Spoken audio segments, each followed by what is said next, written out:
Now, in what has been dubbed the pray to stay ruse, the Church of England has been accused of aiding bogus asylum claims by offering conversions to Christianity. That's after it emerged that 40 asylum seekers on the Bibby Stockholm barge are converting to increase their chances of staying in the UK. Well, let's get to the thoughts now of the Conservative Member of Parliament for Bury North, James Daly. James, thank you for joining us. Just one simple question here. How is this happening? Your party has been in power for 14 years.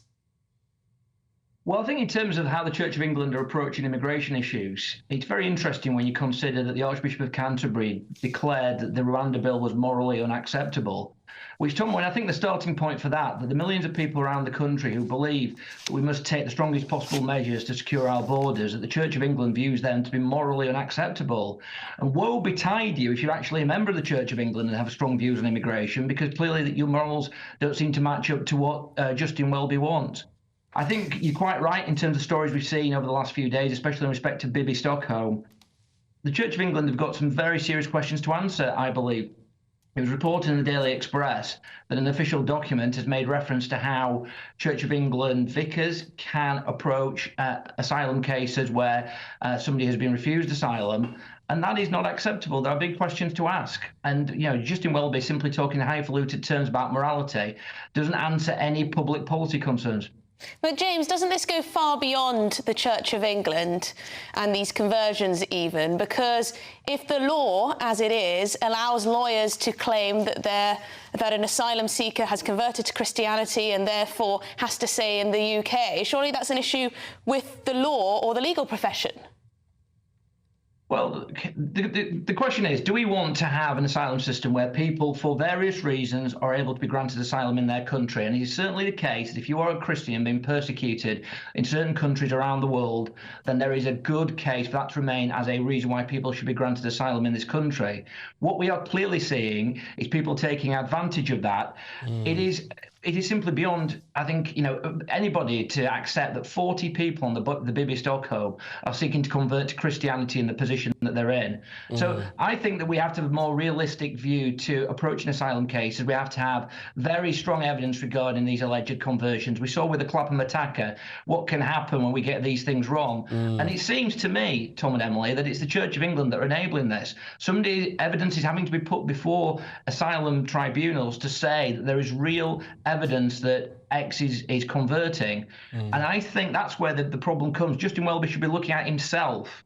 He comes from a position that is morally acceptable to do everything possible to support immigration cases. And I think there are some real questions to be asked in the steps that the Church of England are taking to persuade tribunals that black is white in some cases.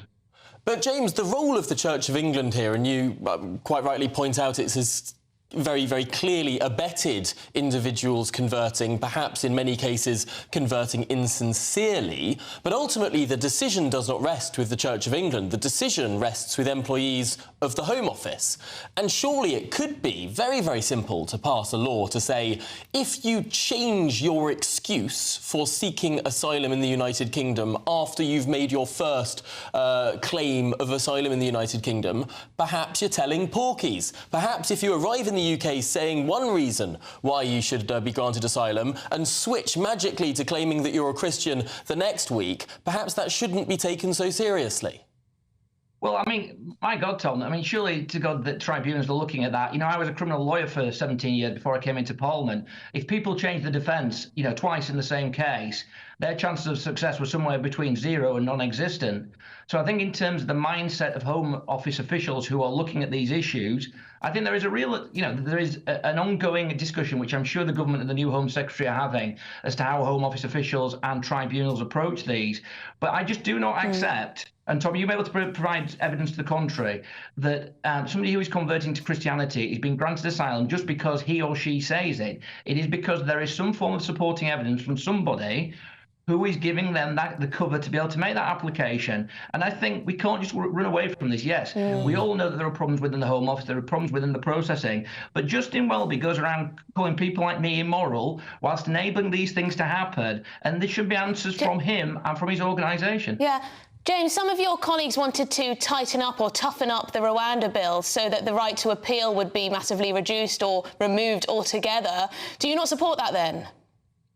I didn't support the amendments. I think it's the strongest piece of legislation that we've had in terms of tackling the small boats crisis. We've got a Prime Minister who is the first Prime Minister to put this type of legislation on the statute book. I think his determination, political determination, and the legal avenues for people to